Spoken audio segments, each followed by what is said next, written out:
Hello, thanks for joining. I'm Reagan Sonnabend. I'm a small business owner, a corporate housing operator, and real estate investor. Welcome to my podcast. Today, I've got a guest that I am so excited to have. This is my friend, fellow Owners Club member, and business partner, Benjamin Huang. Welcome. Hey, Reagan, thanks so much for having me. Absolutely. I'm really excited. Thank you for making time. I know you have been incredibly busy with a number of different ventures underway, not only with, your existing portfolio of laundromats, but you're adding to that and pitching things on Fractional and Dealmaker and all these different places. So I definitely want to dive into that. But tell me a little bit more about kind of what you did before you got into this world of business buying. Sure, yeah. I I started to become an entrepreneur really back in 2016 or 15, somewhere there. And Before then, I was actually an engineer and scientist. I used to work for basically pandemic. I basically deep dive into like research and whatnot. I handled the last pandemic, which is Ebola virus, back in 2014. I also, work on all sort of scientific projects. But there's just one day that I found out that, I may be in the wrong side of the table, and that that's actually an incident that occurred at the White House. Back then, we were trying to report our research progress and whatnot back to the White House because it was a pandemic. So it was basically, high priority, high exposure up there. And then I realized that all of our scientists who work on the project are so poor. Like we're not even able to afford a continuous good meals like every on a daily basis. It's like we are working in the lab for like 16, 18 hours a day, and we don't have time to cook, we don't have time to go grocery shopping, but we can't even go to a good decent restaurant to have a good meal. I was Mhm. like, that's not right. Yeah. So there's a point that I was questioning about that, and I basically asked the White House directly, hey, if you think what we're doing is so valuable, how come we are not being rewarded monetarily?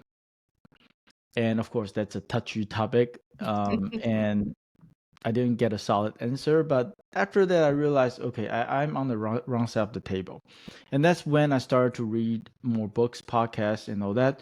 And Rich Dad Poor Dad become the book that make me realize I love reading. Mhm. And that's when everything changed. I started to dive into basically cash flow and property. I essentially applied my whole research, capability toward real estate. And my first deal in real estate kind of just set me financially free. Wow. Yes, and that was actually a co-living property before co-living was even a thing. Huh. So it was amazing, and the funny part is I didn't even realize I was financially free because my mindset was not there. I only know I Mm. need to keep buying the cash flow and property, but I didn't even know what that means as a financial freedom.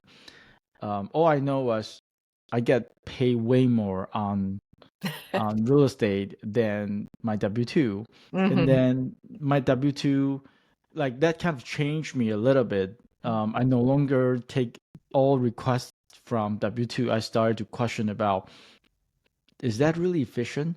Like, why are we doing this? That's just wasting time and it's Mhm. bureaucracy. It doesn't make sense. And that is probably a starting point for me to become unemployable. Yeah. So Wow. fast forward, I've done a lot of real estate deal, smaller multifamily, and then I got into large multifamily 4 years ago. And interest rate went up high.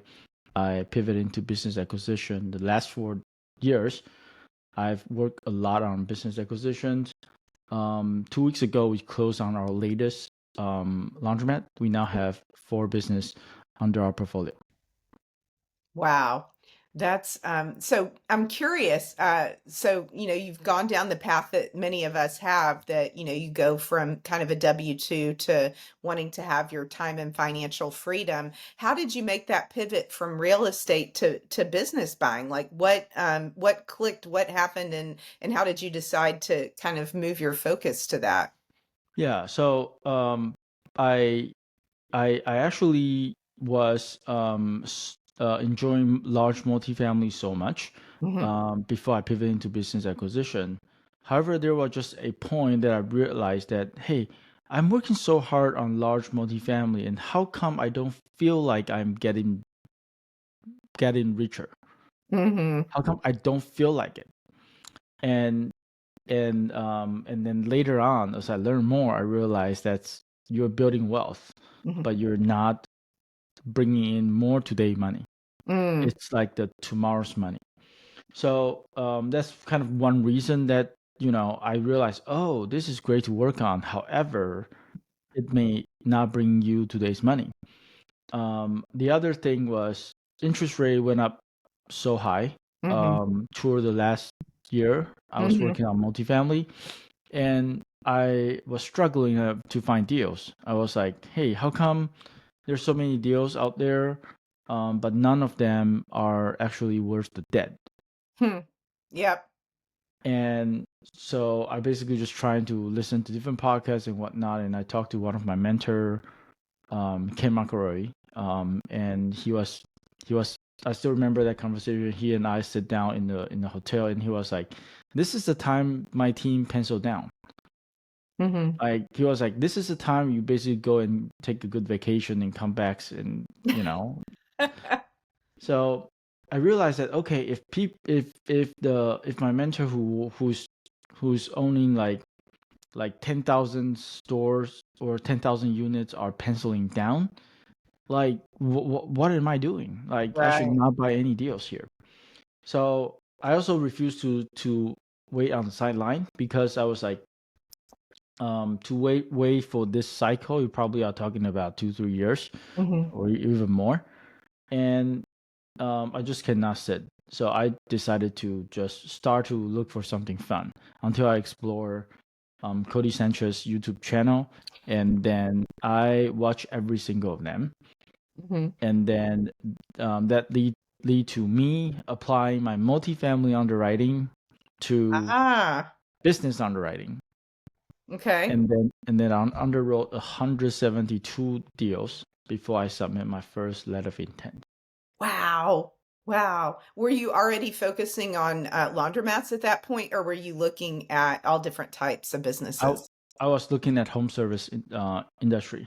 Mhm. Honestly speaking, initially I was looking for something like a dumpster rental companies and junk removal and whatnot.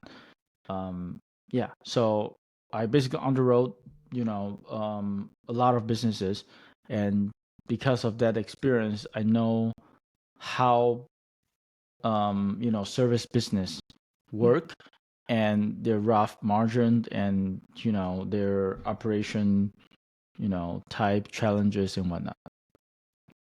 Wow, that's amazing. And 172.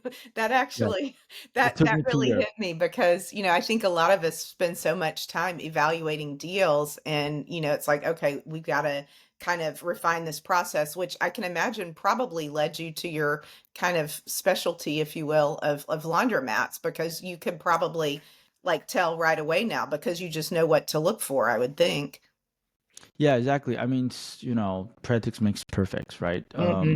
And in the business world, there's nothing perfect. Just like Hmm. engineering, there's nothing perfect. You're continuously making improvement. There's always better, better, better, better. Um, yeah. So I think underwriting basically helped me realize what are the unknown, Hmm. right? I think that is my biggest gain. Um, when you don't know something, you just don't know. Hmm. But when you start to digest something that you don't typically see or you don't read it every day, Hmm. then you will realize, oh, there's a lot of things that start to make sense now. Um, and then, when I look at more and more businesses, I can easily tell, Hmm. or I can sort of guess, even if there's one business that I'm not familiar with, I Hmm. can easily see or get a lot more insight based off of my other experience. Wow. So what are some of the, for somebody that's not as seasoned as you are at doing this, someone that wanted to kind of start looking at businesses, because I think we all, see a lot of deals, right? And there are a lot of things that sound great with the way that they're being presented on the front end, but then once you dive into it, not only are there things that are different than what you thought or things that aren't there, but sometimes there's a lot of investigative work, I guess, that has to go into it. If you were to share with people that are newer to this, the top two or three things that really want to look at and discover and uncover when it comes to underwriting, that maybe they need to, what was it you said, the unseen or the unknown, what are some of Unknown, those things unknown. you would, yep, what would you tell them to be on the lookout for? Yeah. So I would say um, identify your unfair advantage first. There's, like you said, there's so many business out there, and for you to look at all these deals, you have no ideas which one is the best fit of you. Right. Really, you need to have um, a good understanding of your unique unfair advantage, Mm-hmm. and this is actually one of the things that I talk about in our weekly, office hour Q&A. I host a weekly Q&A, to facilitate people who are, looking to acquire business, basically all thing creative business acquisition. Hmm. So I encourage you guys to join us. Yes. But unfair advantage is one thing that I emphasize so much, because to the end of the day, if business go down, Hmm. you're kind of the person that the business is dependent on to bring it back on. Hmm. So to do that, you have to make sure that you have the capability, you have the resource you need, you know somebody that can help you. You are having plan B, plan C, and whatnot, right? So and that's really was the biggest reason I see people fail in Hmm. business acquisition. One deal can drain you in business acquisition. It's Hmm. not like a house. A Hmm. house, when you go buy real estate, it's very difficult to go to zero. But if you're buying a business, if it doesn't bring in any revenue, it's going to zero. No matter how many trucks you have, no matter how many equipment you have, no matter how good of a location, how big of the vision you have, zero. Done Hmm. deal. So it's actually a riskier asset for if you look at it. However, it does have a much bigger reward compared to real estate. um Lots of people know that, cash flow wise and all that, but really, if you look at the bigger players in business world, it people are known to basically strategize, what are the business they want to put into the portfolio and actually make the whole portfolio be more valuable. And it's more like playing chase than just doing, routine, buying one house after the other. So yes, figuring out the unfair advantage, and that will help you figure out the business that you're looking at easier, and the unknown can be discovered. Now, when is your weekly office hours in case people want to join and we can share information on that in the description? Sure, it's every Thursday, 4 p.m. Eastern time. Hmm. We'll put a link in the descriptions, and when you sign up, you should get a reminder email every week. Wonderful. Now, okay, so you've been doing this for a while now. You've really refined, all that you're doing, the process. You've got a team around you now. What did that look like? I'm sure you didn't start off with this great team in place. So how did you get to where you are in the course of focusing on business acquisition? Yeah, so this is actually one of the biggest mistake I learned in the hard way. I made all kind of mistakes. Just FYI, I have to make a lot of mistake to get to where I'm at. So I'm sharing all these, and also in my office hour, because I want people to learn from my mistake. Don't make Hmm. the same mistake. Okay. Um, Team is the most important thing that you need to have Hmm. in business acquisition world. After you acquire a asset, say if it's a real estate, Hmm. then get it rented out is just a a thing that naturally will come to mind, right? Hmm. You can rent it on all sort of different way, but there are some way that you need help with. There are some sort of way that you can just easily put it on Zillow or something and just get it rented out, Right. right? And this kind of this is also part of a superpower that Reagan has, right? Midterm rental, like one of our property, we are heavily leveraging your superpower Hmm. to basically have it rented out with midterm rental, and wow, all of a sudden we got like 20% more on revenue. Hmm. So same thing, go to like business when you are buying a companies, you want to make sure that you will be able to run it. And this kind of go back to the unfair advantage that we talk about. Hmm. Do you have the capability to run a company? Hmm. If you don't have to be the one to run it, but you need to have someone who know how to run it to run it. Hmm. I didn't learn that. I didn't know about this, and I basically just go out and acquire business like buying real estate initially, and then I found myself be so good on acquiring businesses. I closed three within 1 month, Wow. and I had another three to ready to close on the second month, which is crazy, That is. Now, were crazy. these all for yourself? Because I know you also do help other people with this process, but maybe that's a different thing. But three businesses in 1 month, that's a lot. That's a lot, and I didn't even realize that's a lot until I found myself texting people at 3 a.m. and I was like asking my wife, "How come people don't get back to me?" And my wife was like, "There's a thing called sleep." I was like, "Oh my God, yes." So when I found myself to be texting people at 3 a.m. and I didn't even realize why people don't get back to me, how overwhelmed I was. Hmm. And that is kind of the red flag and signal to me that, hey, I'm being owned by the business that I bought. I did Hmm. not own them, they own me. Right. So what happened was, I spent probably about a whole year to look for my operational partners and whatnot. I went through a couple of people, actually several people, and it's really very difficult to find an operator that would Mhm. fit you.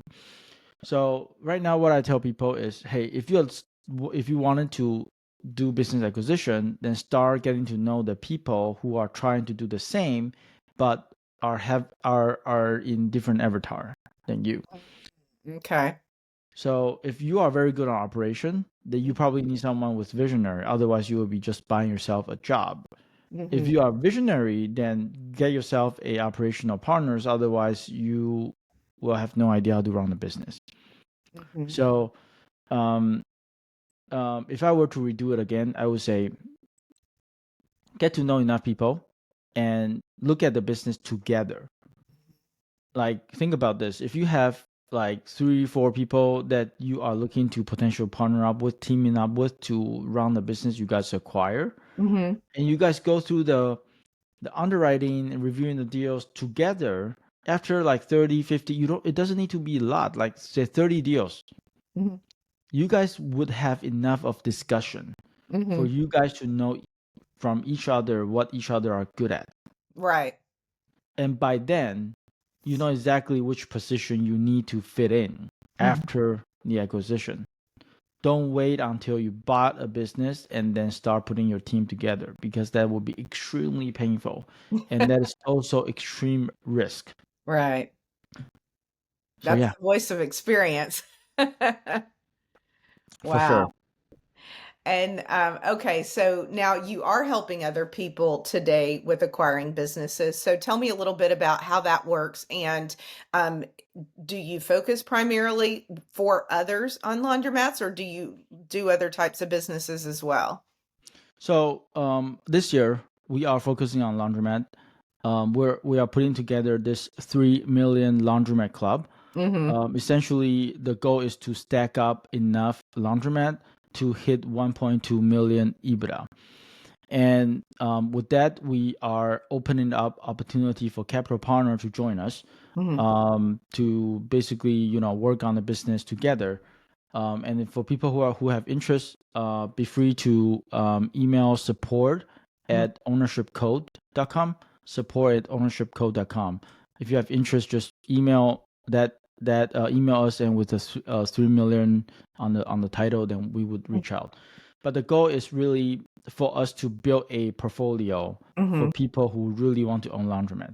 Like, so there are so many people want to own laundromat, but the Mhm. problem is people want to buy their own laundromat Mhm. and then run it themselves and hope and pray that the laundromat will free them. Mhm.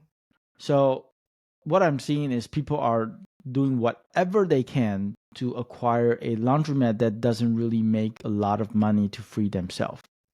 Mhm. And that becomes a problem because when after acquisition, you will be fighting so hard to work on a business that does not bring enough money for you,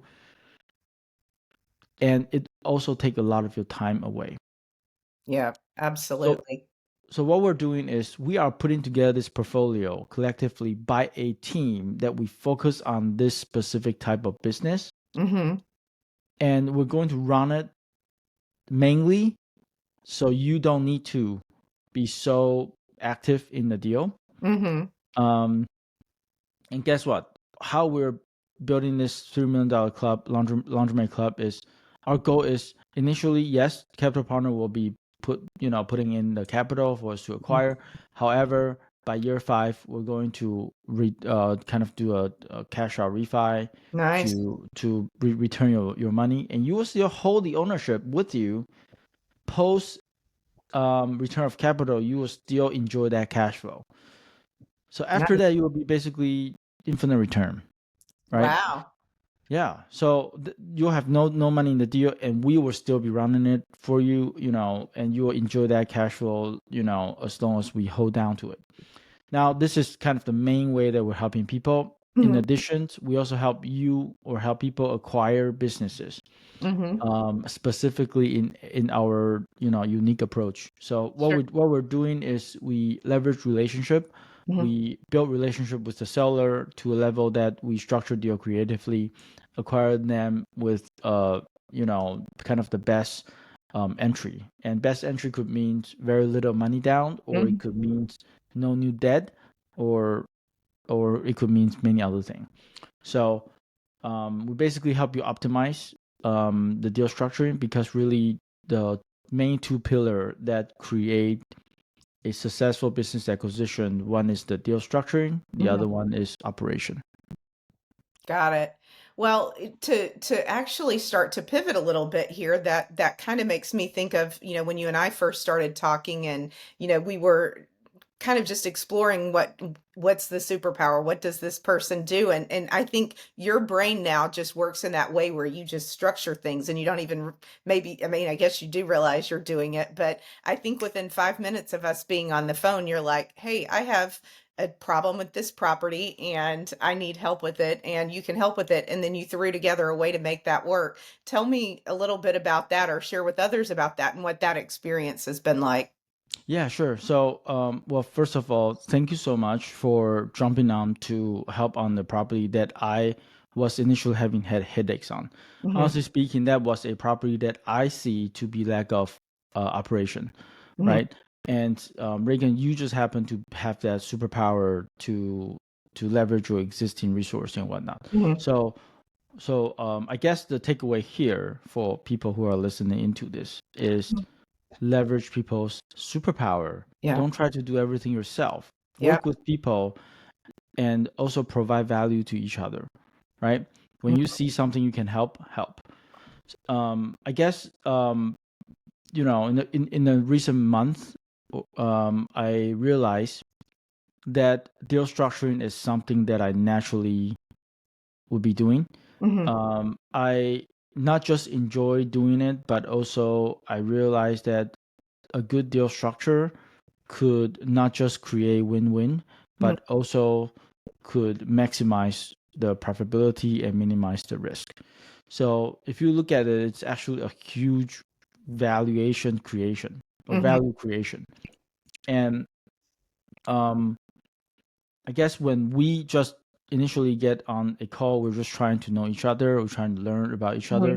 But there's a lot of things when we are talking about, what's the problem that we're currently having? What is what is the goal that we're trying to achieve? What do Right. we think we need now? When you talk about all these three things with a new contact, Mhm.